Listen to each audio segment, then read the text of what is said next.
The Life of Lord Mahavira, The Afflictions and Rejection of the Divine Help, Part 1 of 4, on Between Master and Disciples, given in English on June 30th, 2019 at the New Land Ashram, Taiwan, also known as Formosa. 大家好。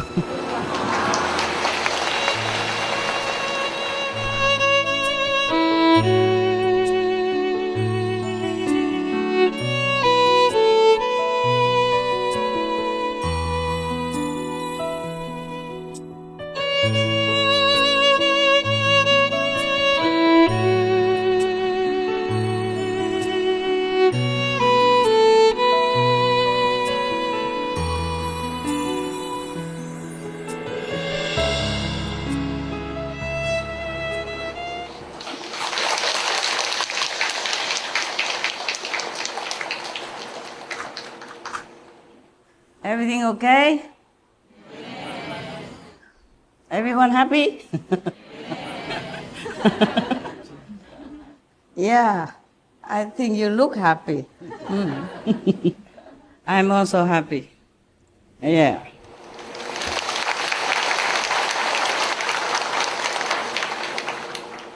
Always when I'm out of some retreat, I'm happy.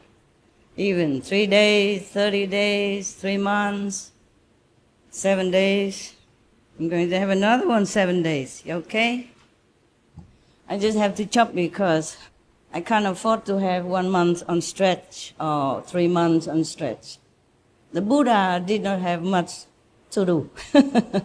He was a lucky Buddha, yeah? I am a working Buddha, yeah. Actually,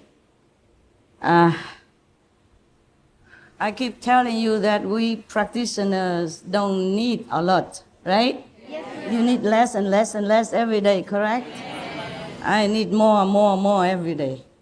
I don't know why. I think I need a hairdresser, okay? Well, I don't need a lot. I just need a hairdresser, a makeup artist, a dress, a zipper even. Help me to zip up.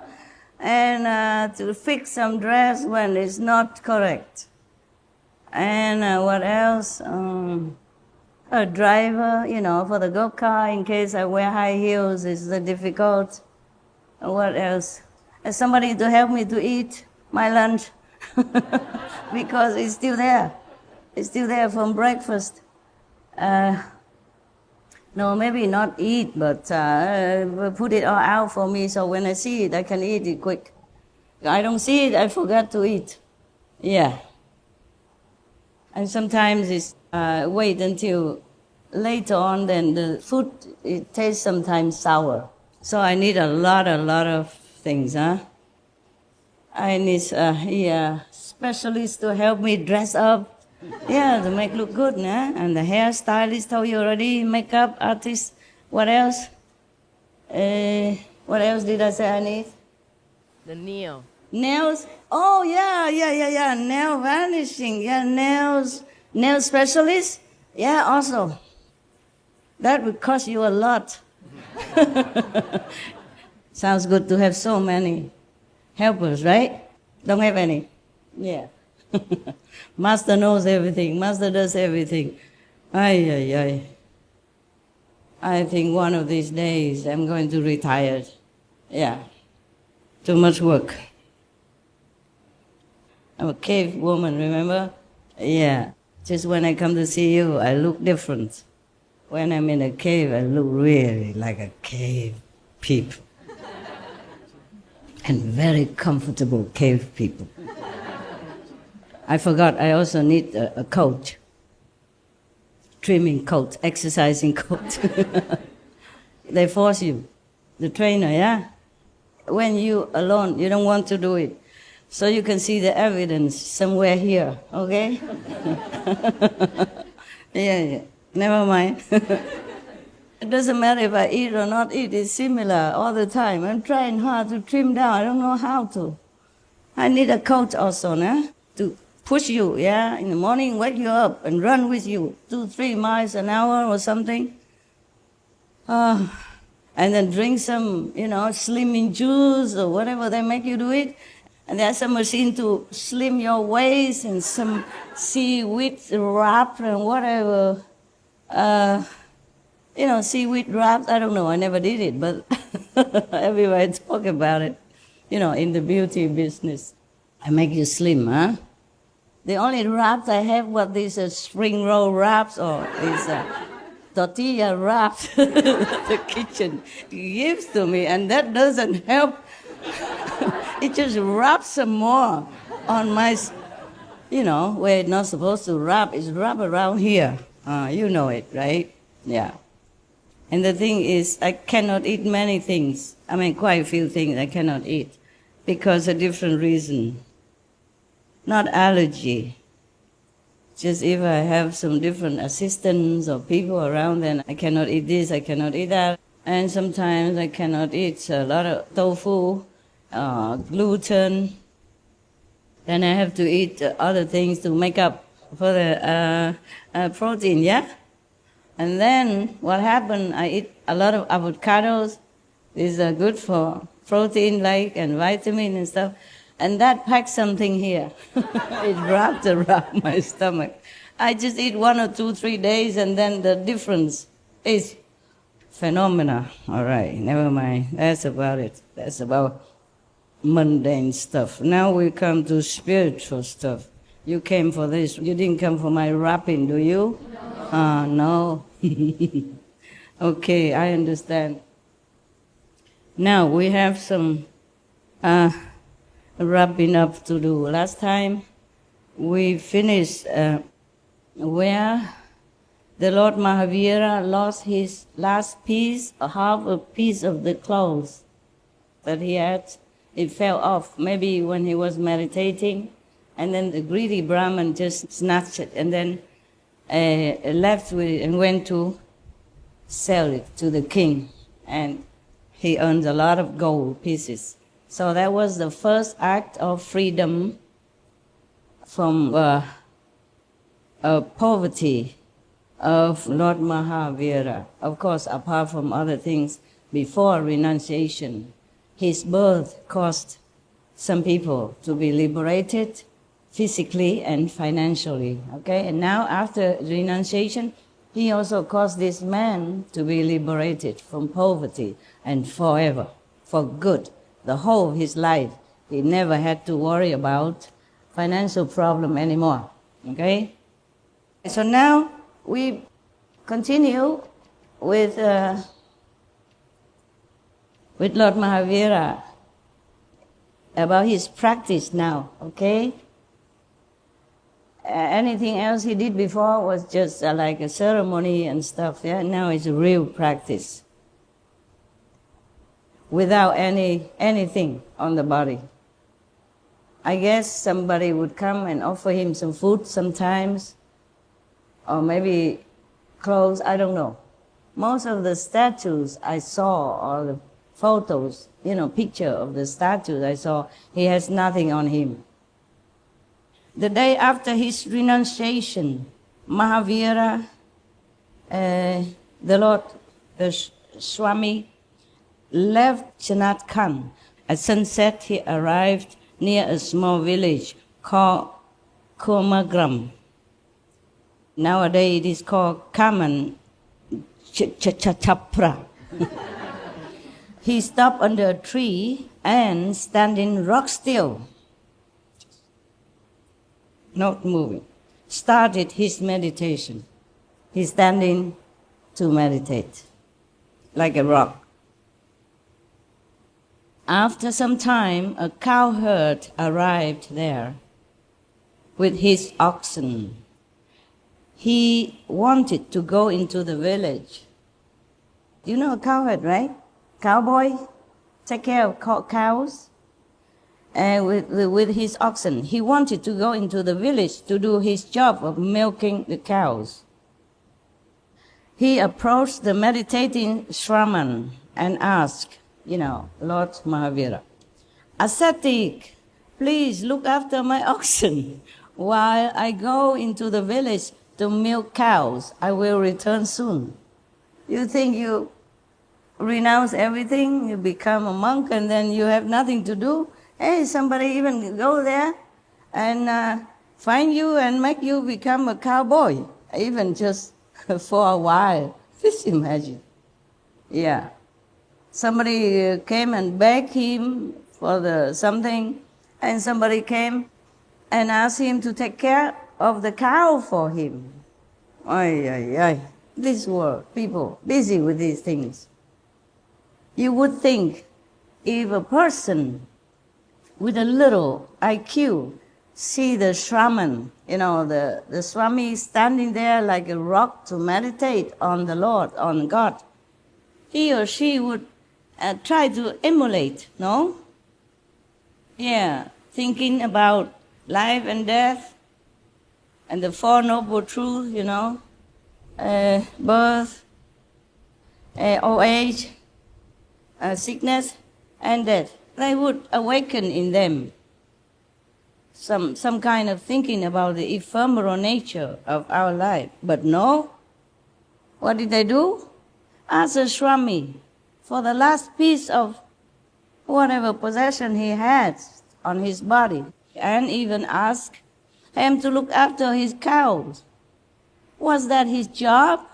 A monk supposed to be doing nothing more in the world, or this mundane job. Maybe after enlightenment or before enlightenment, whatever he knows, he should preach to people. Huh? And that's supposed to be his job. He studied the master teaching until he assimilated it, until he understood everything of the sutra and whatever holy teaching, and then he can impart it to other people who came and seek wisdom and clarification about spiritual teaching. Yeah, you should think that would be his job, right? No, even looking after cow, and what next we don't know. Okay, so without waiting for a reply, he just went away. The oxen, he just went away like that. Don't even ask, okay, is the monk okay or not okay? He just left the cows there and just went away. Imagine that. Huh? If you ask somebody to help you, normally you would wait until that person consent, right? Say, okay, I will help you. No. So imagine, why did the cowherd behave like this? Anybody knows? No, huh? Okay, I pretend I know a little better. Because the monk was helpless. He was just standing there meditating. He didn't move. He probably didn't want to speak, okay, or do anything else. Of course, the cowherd also knew that the monks, they would not refuse you. Unless something harmful, they would not refuse. And besides, he saw the monk, the Mahavira monk, just standing there. So he took advantage of the helplessness of the situation, just dumped the cows there for him, forced him to have to do something. And in his mind, the cowherd thought that, of course, he would have to, move and took care of the cows for him while he is gone away.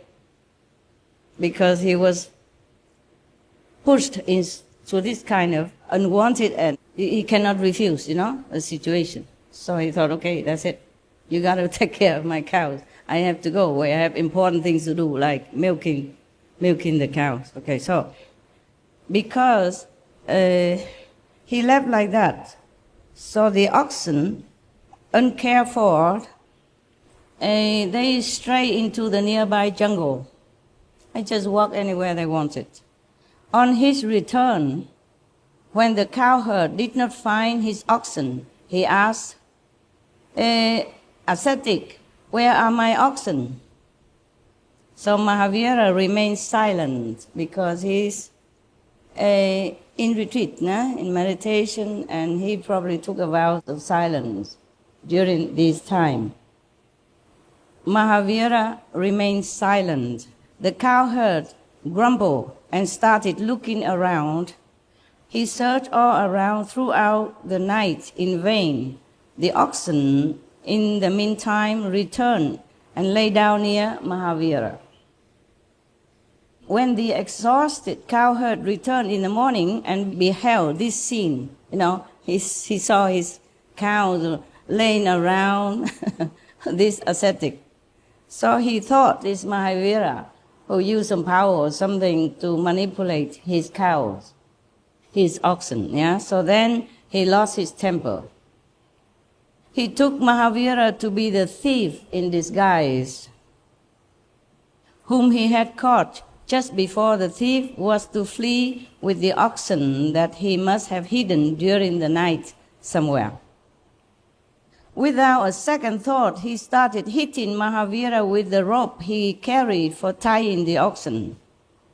The hard sisal rope left large inflamed welts on Mahavira's naked body. Even this excruciating pain did not distract Mahavira from his meditation. See that?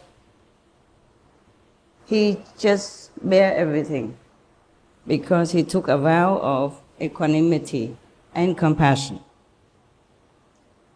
There's some more to come, huh? This is nothing yet. But even then, even the first trial, the second trial, the first trial somebody took away his clothes, so he must be cold in the night, or bear in the rain and the wind, whatever happened. And now it's the second time somebody beat him up for no reason like that, before even asking, before even thinking. And he bore it all with equanimity. I have told you before I read this story that I don't know if anyone in the history of spiritual practice would endure so much and sacrifice so much like Lord Mahavira. What I mean is anyone, any normal one, a mortal one, apart from the Buddhas and the saints. Some saints even voluntarily, I read it somewhere before, I forgot his name, voluntarily let people sever his arms, his legs, and even his tongue. And he told the person who executed him like that, who punished him like that please let the tongue be the last so that he can praise the Lord, he can utter some blessing before the tongue be cut off. He did this voluntarily. I read all these things long time ago, before I became the manager of this business, before I took over this job. So I have forgotten the name of the saint. He did that because he understood at that time that his blood, his sacrifice will help his disciples, his followers, and the world at large at his time. So he asked to be punished first, even though he did nothing wrong. So we, mortal people would never be able to accept such a situation and pain without hatred, without revenge, thought even.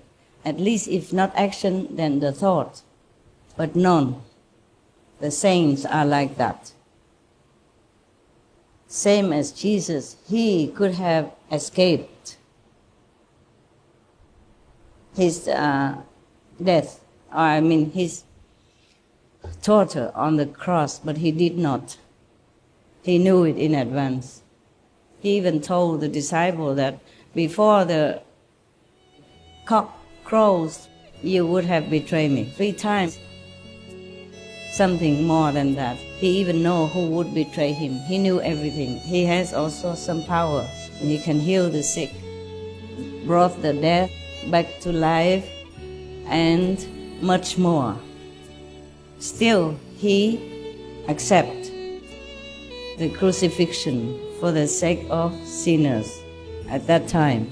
And the Buddha, the Buddhas, For example, Shakyamuni Buddha. You know his story, right? Since he was a sentient being, like all of sentient beings, he has already been sacrificed many times for others. And when he became Buddha, officially Buddha, he was a Buddha a long time already, since time we could not even count, but he appeared to be a Buddha again, like under the Bodhi tree at that time. After that, he still sacrificed many things. And mostly these things he did alone. Ananda maybe not around, nobody to witness. But here and there, if we read the story of his life as Buddha, we see many. We see many sacrifices. Yeah. Like one time he has no food. He has to eat the horse feed for 3 months.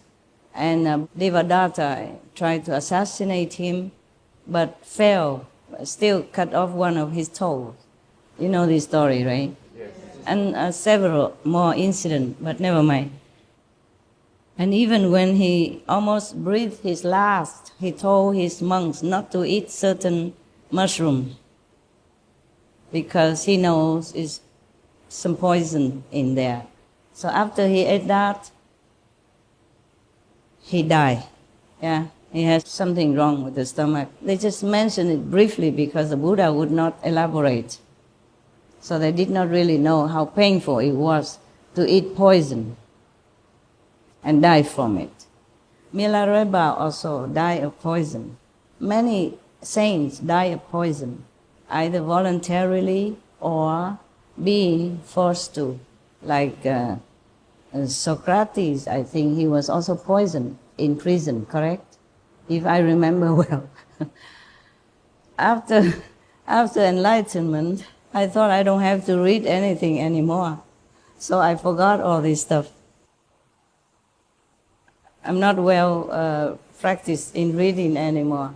Only after I have you, then I begin to read some more. But those things I read long time ago, I forgot.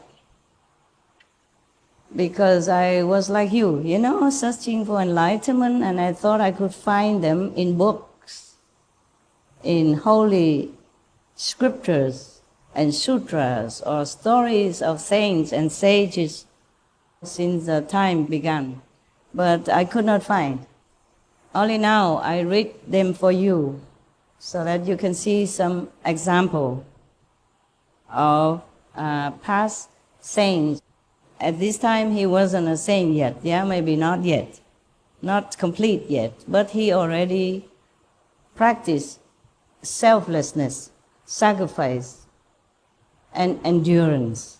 So if we, in this life, we found life difficult or trying, hardship, then we should remember all these stories, at least to comfort us that we are not in the dire situation, not as bad and so much pain and suffering like Lord Mahavira or like the Buddha, Shakyamuni Buddha, and like other saints and sages. That's some story I have read to you. Okay, huh?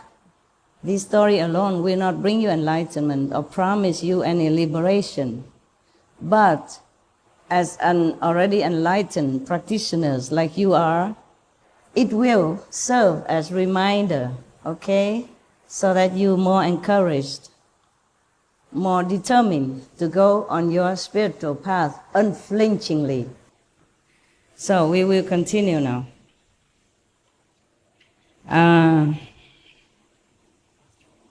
So this cowherd was beating him relentlessly. But the master still continued to meditate.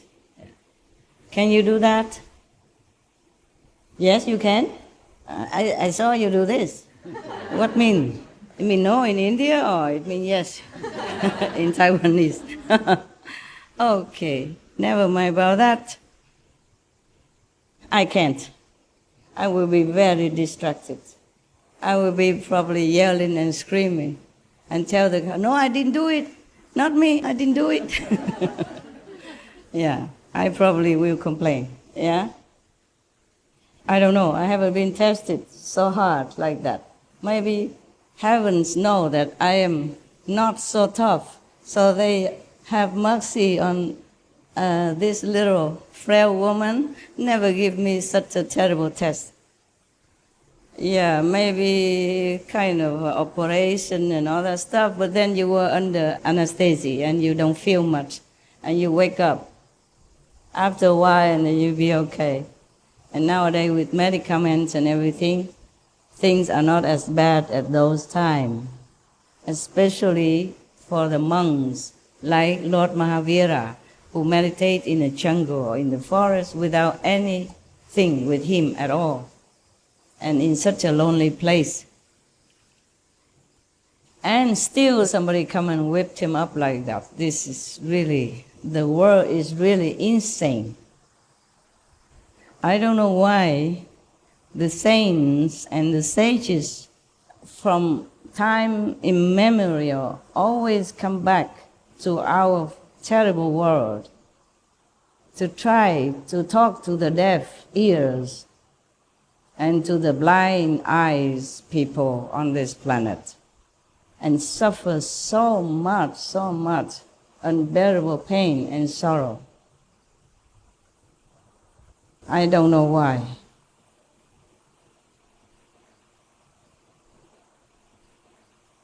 Remember my song, Talking to Stone Buddha?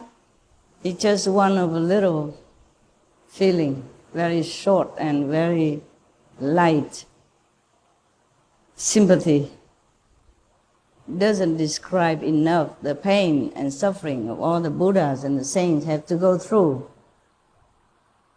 in order to enlighten the dumb, deaf, and blind people of this world, the heartless beings of this world. The Buddha said that somehow we humans are to be feared more, even more than animals. I mean the ferocious animal. He said that the worst animals, they would just maybe kill you. Yeah, quick. They don't torture you. And they don't even, not just torture your body maybe, but even your mental, your emotion, your psyche, everything. Animals are not as cruel as humans. That's what the Buddha said. Maybe in Lotus Sutra or Surangama Sutra or maybe Lankavatara Sutra. And in Vietnam we have an idiom, a saying that if you rescue animals, they will repay your kindness. If you rescue humans, they will hate you. They will repay with trouble, pain, hatred. Actually, maybe it's true in some way, in some cases, in some cases. Yeah, just like, meaning if you help animals, they will repay you kindly. If you help human beings, they probably repay you with trouble, pain, suffering, sorrow. You can see here, the Brahman, the Lord Mahavira, has only one piece of cloth. He even shared and gave him half of it. Not because the Lord Mahavira at that time feeling like attached to half of that cloth or something, but he thought maybe he needed it just to cover himself for some decency. He just came from the palace where ethic, decency, the code of decent dressing has been imparted to him since he was a little kid already. As a prince, you have to wear decently. You have to wear properly, befitting a royal member. And he just came directly from the palace, where he was so adorned with all kind of beautiful jewelries and expensive dress, and even carried out on a chariot by his servants. And immediately now he has only one piece of cloth. So somehow in his mind is still lingering the thought that he needs to be decent. For what I understand is like that. Of course you would do the same, right? It's just the mind, the habit, and the tradition, the custom that you have been brought up with. And that is normal for any beings at all, even with the Buddhas. Especially at that time, he has not yet regained completely his status of wisdom, of a saint. Yeah, not yet. He just begun his journey to enlightenment. And he just came directly from royal lineage, from royalty lifestyle that he immediately cast aside, but still his mind is still thinking, you have to cover yourself a little bit. After it's taken away, then he is free. He free himself from whatever worry that he still has about decency. That's why he keep going into the jungle, huh? Yeah. A remote village when he needs maybe some food or something to sustain his body. And he already gave this Brahmin half of his clothes. And the Brahmins still follow him everywhere for 1 year long, just to wait for the opportunity to snatch the other half of his only possession for decency. There's a good example of how humans repay kindness. And you can see in our Supreme Master television, animals, they're loving, so loving to animals and to other species of animal, not even their own species, yeah? Every time I see this on SMTV, I love this so much. And I wanted to go more on retreat to help them. Understand? It's motivated me more. The same as if I see suffering, animal suffering. Humans, we can think of the way to lessen the suffering. We can have medicine, we can have neighbors to help us because we can speak. Or if we can write, we say, I'm in need of help, and we can call people. But animals, they are helpless. And they have been tortured, killed, maimed, mistreated every day in our so-called civilization. This is not civilization. It's barbarous, I'm thinking. I'm not even thinking. I know it is.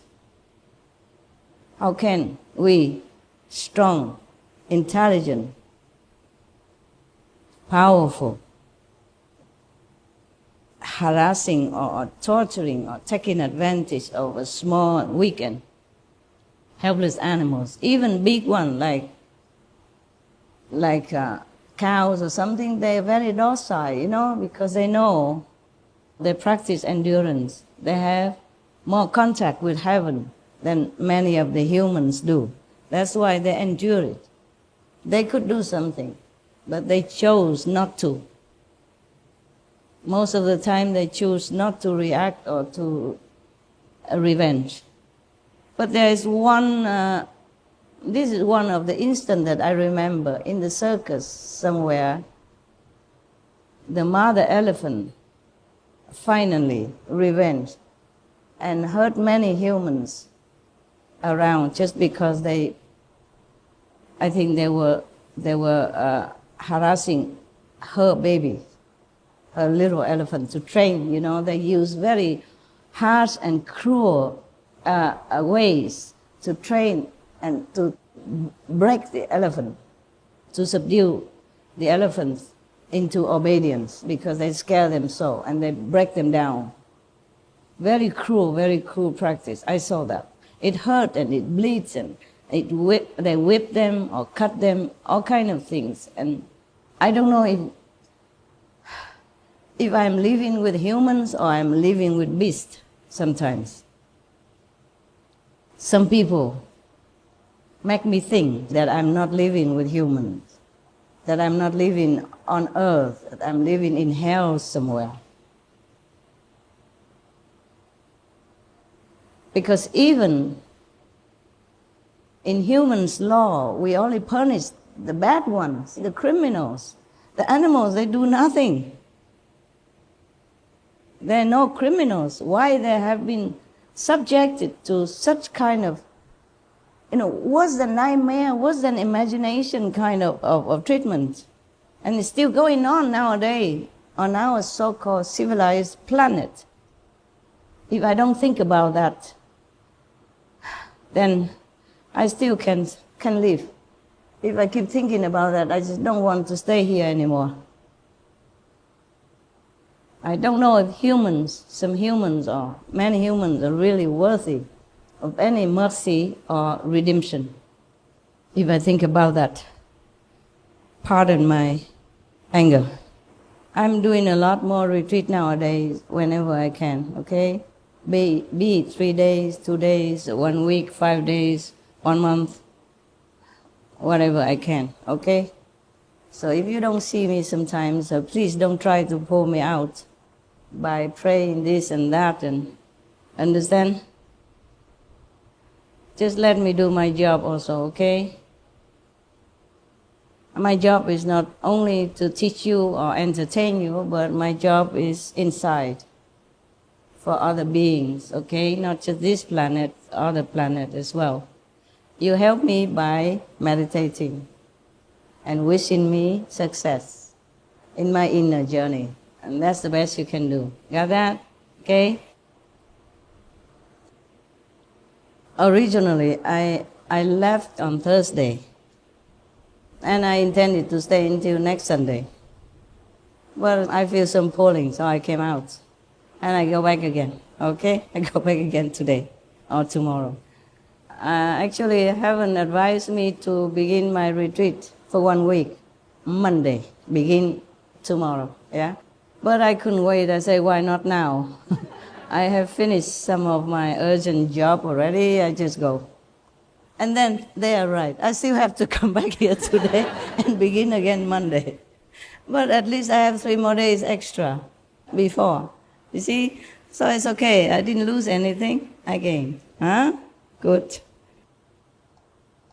That's my calendar, you know, right? My famous calendar. When I read the sutra, I talk a lot more in between.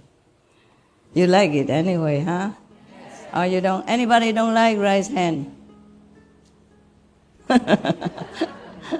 Yeah, you like it. I know you do. Because if just to read this, anybody can, yeah? Just go on internet and you even could get it without having to buy or pay very little to read. Many of you look so young, just like the day I knew you. 30 years something ago. Just me, I look old. If you meditate a lot, proportionately, Guan Yin, the light and the sound, you will stay young. Almost until the day you say goodbye to the world. At least your skin is nice and smooth. And you look radiant. Mongolia? Thailand? No Mongolia today? No. Who are behind there? Chinese? 来这里学好东西，回去当好公民嘛，是吗？政府应该颁奖给我才对呀。如果每个人那个受五戒啊、世俗啊、和平的话，哪一个国家的政府都应该喜欢的。是吗？哎呀，师父是教那些而已嘛，是吗？和平啊，世俗啊，当好公民，是吗？忠君爱国，修身，齐家。你们不用治国了，也不用平天下，那个让给政府行了。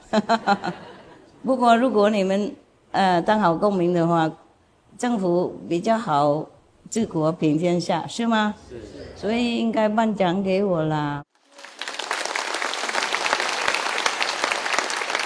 不应该找麻烦给这么好人啊，是吗？我是好人是吗？哎呀，不用说什么佛啊、开悟的人啊什么的，我是好人呢。好不好人啊？好呀。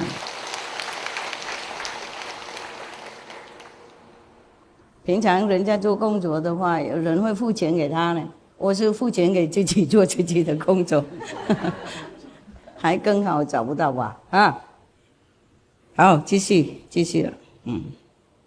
The cowherd was just continue beating him all the time, and Mahavira just bore it all and did not move. And just then, it's too much already. Just then, an overpowering divine being appeared and said in his commanding, powerful voice, "Stop it! You ignorant idiot! You are committing a grave crime. This person is no thief. He is the son of King Siddhartha. He is Shraman Mahavira, a great yogi and a meditating ascetic." One of the heaven beings interfered. He appeared on earth and told the cowherd to stop beating the saints. The cowherd fell prostrate at the feet of Mahavira and, repenting for his ignorance, begged his pardon. The divine being who had interfered was none else but the king of gods, Indra. Indra is not the king of gods, Chakra is. I think they make mistake here, right? Yeah. So Indra is not a king of God. He's a god of rain, but he is the one who offered the Lord Mahavira the divine cloth, remember? Yes. Also tested him before in some very benevolent manner. Just tested his IQ only. Didn't do any harm to him. It wasn't much that he tested. Indra normally did not test very much. Only Chakra, or maybe the heavenly beings in his court of heaven that would test the people more severely. So the Lord Indra has appeared, as a normal being next to the Mahavira, the saint, and interfere on his behalf because he was beaten, bleeding, and scarring everywhere. So after he spoke thus and the cowherd repented, he bowed, the Indra, God, bowed before Mahashraman, mean a great yogi. Disturbed by the inflamed marks on the body of Mahavira, he said, "Prabhu," it's just another one of the respectful title that you address a yogi, like Babu, Prabhu, Baba, Babaji, Maharaji, Shramiji, Swamiji, etc., etc. Yeah. So he said, Indra God said to Lord Mahavira, because he saw him bleeding and a lot of wounds everywhere on his body. So he said, "Prabhu, these ignorant people will continue to cause you pain due to their foolishness. Please allow me to be in your attendance to provide you protection." Wow. Mahavira replied in all humility, "Devraji," mean Devra or Diva is a title you address the God. It's just Sanskrit name for God. Yeah. Mean the divine presence, divine beings, more than mortal humans. They would say Deva or Devi, depends on male or female. But some person on this planet, if he is very enlightened and benevolent and very respected by people, they also address them like Deva or Devi. Correct, Indian? Yeah. I learned some of these terms when I was in India, yeah. But I forgot a lot of them already. It was decades already, understand? Before I know you. Before some of you were even born. So Mahavira humbly replied to the God, "Devraji" means great divine being, Devraji. "You should know that an ascetic on the spiritual path reaches the goal of purity with the help of his own practice, courage, and discipline.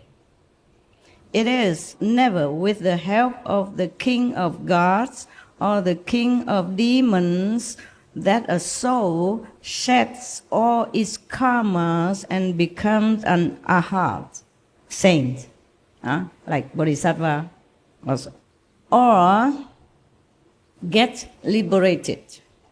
Full of reverence and praise, the king of gods or Indra, either it is the king of gods and they wrote the wrong name, but they say the king of gods. Could be that he is also king of all the rain gods, because the rain gods, not only one, they have also their own corner of heaven kingdom, and they take care of raining,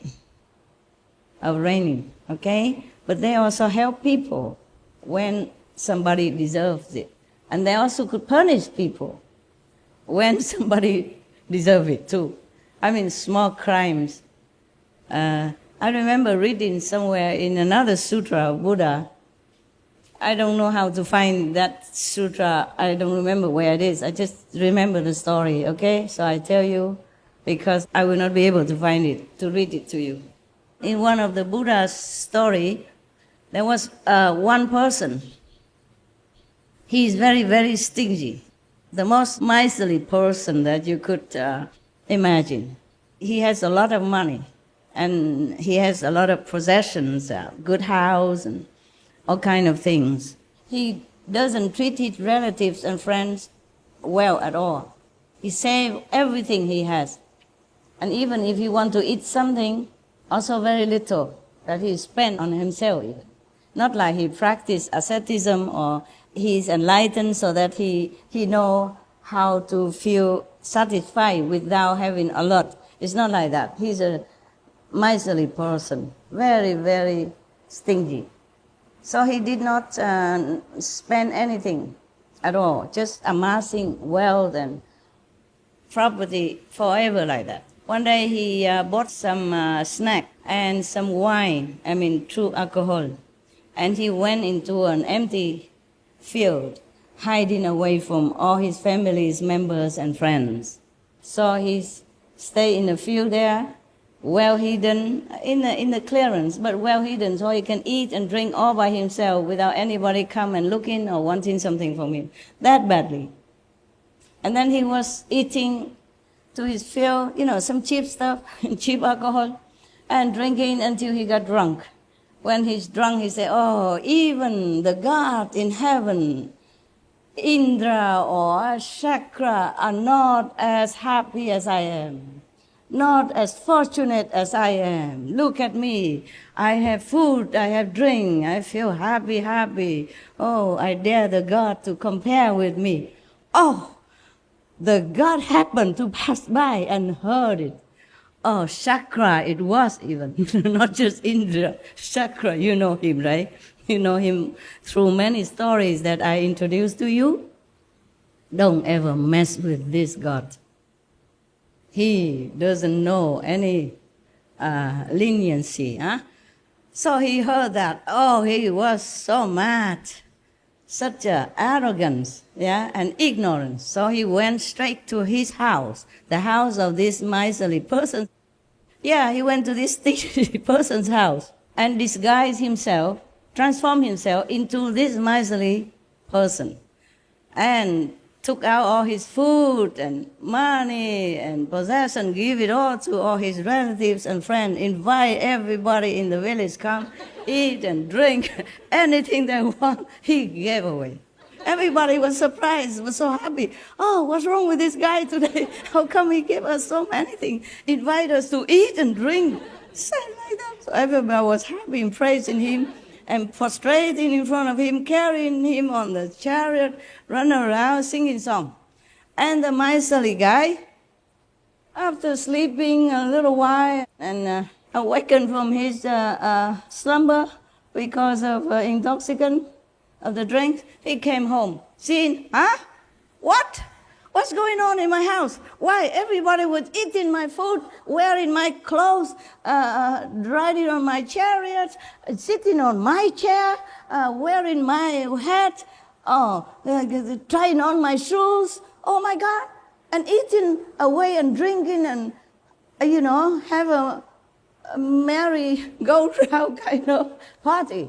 He was so mad. And he saw in the middle of it, sat, like a king. A person looked exactly like him. He went from one surprise to another. And he was having so much pain because his properties, his food, his clothing, his possession is all going everywhere. And that person kept giving right in front of him. And he came in, he shouted on top of his voice, "Who are you? Who are you? What are you doing in my house? Why are you giving away my possession and let people eat my food? Who are you?" And he said, "Who are you?" I should ask, who are you making noise? Huh? We are having a party here, and you don't behave well. If you don't disappear, I will call my household security guards and they will beat you up. Go, move, huh? If you value your life, move. And the man, of course, he feels so more painful for the possession that he's losing than fearing for his life. He continued to lament and making a scene right in front of his courtyard, the house. And then, of course, the security, everybody now don't care about who he really is anymore. They threaten him and they put the sticks and everything and try to beat him so he run away. He looked exactly the same like the guy who sit on the chair and giving away to charity, but they don't care. Because this guy who sat on the chair was good one. You see, giving them things, invite them to eat and drink, so why would they worry about who that guy is? He said many things to prove that he's the owner of the house, but they don't care. The chakra god said the same thing before he even opened the mouth. He said everything exactly like he know every corner of his house, every hair on everybody else's head. So they don't even know who is who, but they don't care because this one is good one. Yeah, charitable, generous, and kind, and happy. So they drove the real owner away. So he was crying, not because of the beating, but because of the pain that he's losing all his property and food and all things that he accumulated all his life, with all love and passion. So he ran to the Buddha. Everybody else ran behind him, including the god Sakra. They also walked with him, just going, chasing him out. And the Buddha nearby, so they went to the Buddha.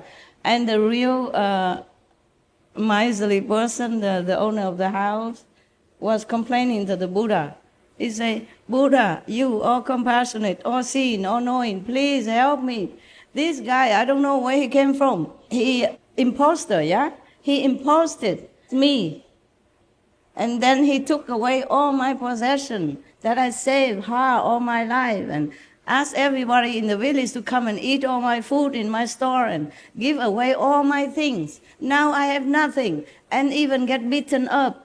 Please, Master, please, Buddha, please save me. Please do something."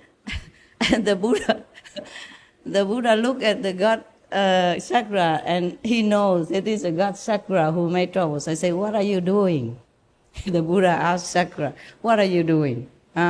So Sakra returned to his own godly form and bowed to the Buddha and said, "World Honor One, this man is so stingy. All his life, he never gave anything to charity or help anybody.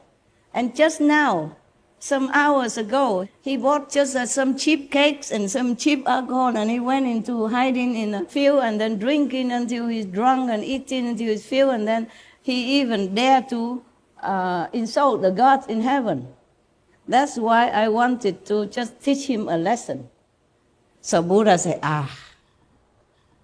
all beings on this planet, they all have some trouble. They all have some mistake, some flaws. So please just forgive him, won't you? So the god Chakra say, "Okay." And if he apologized. So the man apologized to the God. But he'd say, Buddha, he took all my possession. Now I come home for nothing. I have nothing. And the God Chakra said to him, no, no, no, no. I took nothing from you. Not at all, not even one hair. Now you go back home and you see everything is just exactly where it was. Nothing missing. He just used his power to manifest all this, just to teach the guy a lesson, but he did not take anything. Oh, what for he need anything? The God, they can manifest anything whenever they want.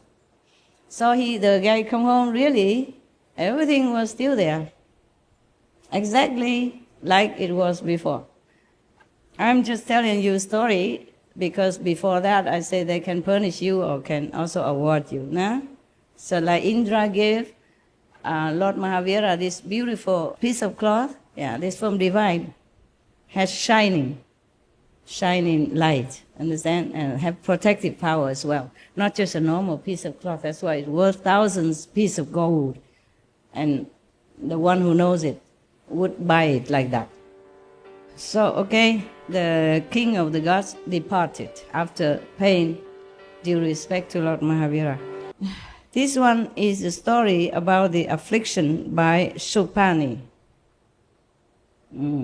You have 18 more minutes until your meal time. Can you bear it? Yes. Just to prove that you are a little ascetic?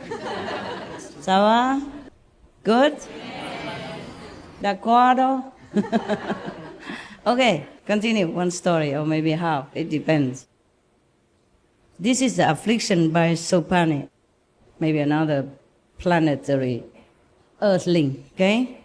Wandering, Mahavira one day arrived near a small, forlorn village on the banks of river Vegvati. Outside the village, on a small hillock, stood a temple surrounded by scattered heaps of bones and skeletons. Whoa, scary. Something going on here, nah? Somebody eat humans' flesh, considering it to be an appropriate place for his practices. Yeah. For us, if we see all these bones and skeletons, we would be scared, right? And run away because that's kind of a ghost residing place or demon something, some evil place. But he thinks this is a very good place for meditation. Mahavira sought permission from the villagers to stay there for a while. He went to the villagers in the village and asked their permission whether or not he could stay there. Very polite indeed, huh? The villagers informed him that this forlorn village was once a prosperous town. The ferocious lance-wielding demon named Supani Yaksha is a Yaksha demon, yeah. In the former life, it means he eats the flesh, he eats human flesh or animal's flesh or drink their blood, thing like that. Yaksha. Like you say Dracula stuff. Oh, is there another word for it? Zombie. Zombie? No, not zombie. Vampire. Yeah, that's the word. Just prove that you could forget things, yeah? Just a few decades ago, I rarely use that word, or sometimes we don't normally use that word, so I forgot. Just like we have been from heavens, we came down here along many lifetimes, and we forgot also our origin. And that's normal and logical, huh? But the villager told him that the Yaksha demon, who dances and laughs on heaps of bones, had turned this Vatman village into Athigram, meaning the village of bones. The temple under question was his temple, and he did not allow anyone to stay there. Not the villager, not allow, just these Yaksha demons did not allow anyone to stay. So if at all somebody stayed, he did not come out alive. The villagers tried to dissuade Mahavira from staying in the temple, but Mahavira was determined to root out fear and sow the seeds of courage. Oh, I wouldn't. Would you? No. That's why I say he's very brave, very courageous, yeah? His name, huh? Also. No, but one means everything is increasing. He also increasing his own courage, fearlessness over the time. Wow. Maybe it's man stuff, right? We're women, we rely more on common sense than just courage, right? Yeah, I must tell you, I would not dare if I see bones and skeletons and hear the villagers say like that. I don't think I would dare to stay there. I would find somewhere else, less scary, no? I used to be scared of darkness, no? I would like to sleep right under a lamp when I was young. After the adults keep telling you story about ghosts and demons and tigers and lions and stuff like that, and they send you into your little dark room alone. I say, no, I sleep here, right under the lamp, right in the middle, under the lamp. And then after I sleep, they carry me in my room anyway. And then after that, I guess I slept already, I didn't care. I used to see some apparition, yeah. Not clear, not like I see you, it's transparent, yeah. And later I know they're just protective for me, you know, like angels. They're so white, but clear white, clear. But have a form though, it's just clear. It's not solid like we have flesh. When I was young, huh? And I thought, oh, what if I see more of them, what am I going to do? And they told me all kind of ghost story. You know, in the village, they love to tell ghost story. Or some tiger that became demons or stuff like that to scare the kids to behave. And they say, oh, if you do this, do that, then the demon tiger will come, you know. And you know what happened, just like in the story. Or the ghost from the cemetery, you know, like in the story, who come visit you. Then all the kids behave. That's what they think. They just scare them only. They behave still the same. Kids are kids. They forget quickly, right? Yes. So he insisted. And by evening, he was standing at a spot within the temple, completely lost in his meditation. When darkness descended, the air was filled with airy sounds. Sopani, the demon with a lance, appeared in the courtyard and started emitting fearful trumpeting noise. He was surprised to see a human being standing fearlessly in meditation. He produced thunderous roar that shook the thick walls of the temple. But the ascetic still did not move, did not react, nor did he show any horrifying outward reaction. He don't care, he just standing there and meditate. He didn't show anything, not moving, not afraid, not showing any appearance of fear. So a mad elephant appeared. I think the demon manifested an elephant. So an elephant, a mad one, crazy elephant appeared and goaded, oh God, Mahavira with its pointed tusk. Terrible. It lifted him in his trunk and tossed around. When this had no effect on Mahavira, a horrible ghost appeared and attacked Mahavira with its large canines and claws, teeth, fangs and claws.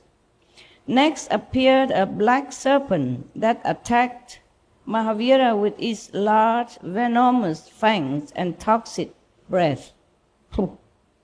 Finally, he caused extreme pain in the 7 delicate spots within Mahavira's body, like the eyes, the ears, nose, head, teeth, nails, and the back. That's why I told you, I don't know if anyone could undergo such asceticism and sacrifice like Lord Mahavira. did. Now you understand, yeah? This is not the end yet, okay? I'm warning you. So Mahavira had an endless capacity to tolerate pain. I don't know how. Even this extreme agony failed to pierce the serenity of his composure. Drained of all his demonic energy, he's tired.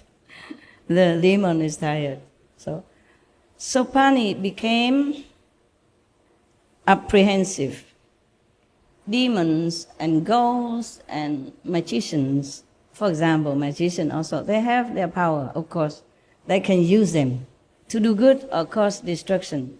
But this energy is not forever. Huh? That's why this guy, a demon, is exhausted now. Yeah. So he was thinking that he was facing some divine power much stronger than he. And he was heading towards his own destruction. He thought he's going to die now. Disappear, destroyed. All of a sudden, a divine spiritual light illuminated his inner self. Even demon has divine light and can be awakened. Slowly, his anger subsided, fear dissolved, and a feeling of goodwill took over. Mahavira felt touched then, at that time, so he opened his eye. Then the demon was utterly humble and with great humility begged Mahavira's pardon. Mahavira opened his eyes and raising his hand and said, Supani, anger supplements anger and love begets love. If you do not cause fear, you will become free of all fears always. So destroy the poison of your anger. Instead of destroying others, just destroy your own poison.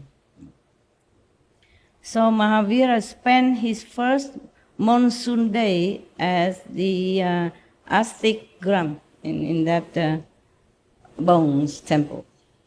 Okay. On time.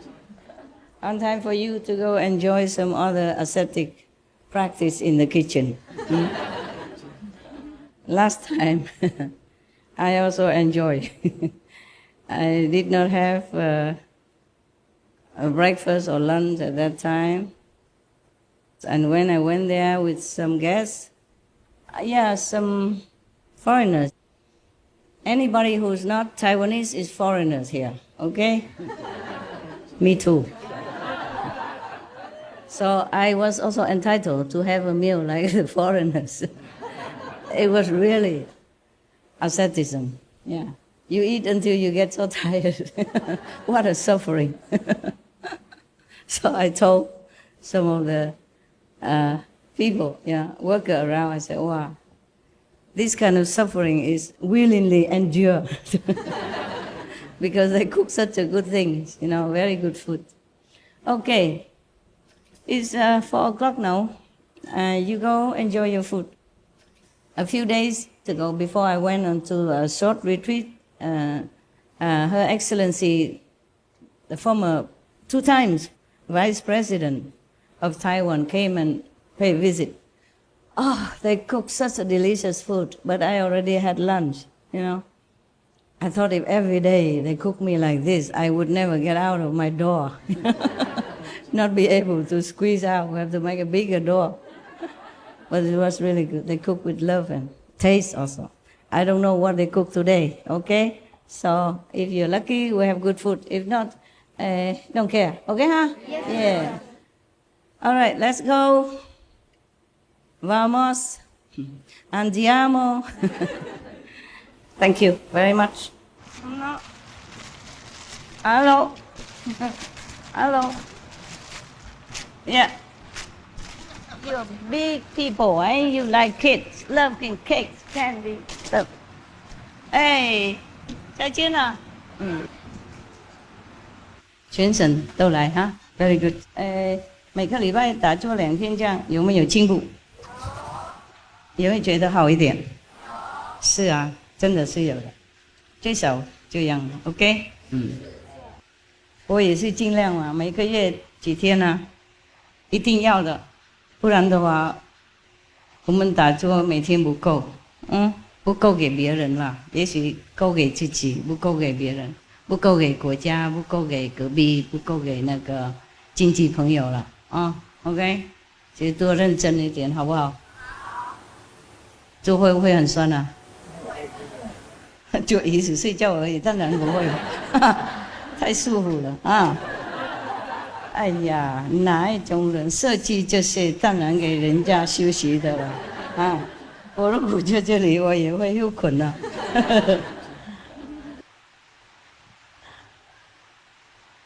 这样就说修行嘛啊！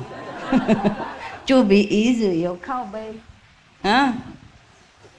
是啊，然后还有那个什么茶席，哇，还有那个软软的那个，哇，锡箔垫啊，哎呀呀，还有椅子在上面，哇，还有2杯呢，不是1杯而已，一个在下面，然后一个又在上面，还有小电风扇，哎呀，真的修这么苦吧？我如果在喜马拉雅山有那些多好，没有。OK， 尽量照顾自己。修这么苦，谁敢修啊？电风扇也带来了，哎呀，那我何必这么多余，叫他们弄什么冷气、热气？真的太多余，多操劳哈。多余操劳是吗？你们都很会照顾自己。好了，我知道了，以后不用再说了。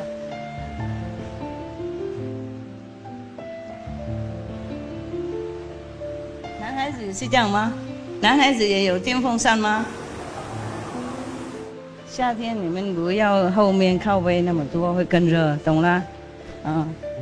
后面有空气比较好，下面有空气也比较好。哎 ，Thank you， 谢谢啦。去，吃饭啊。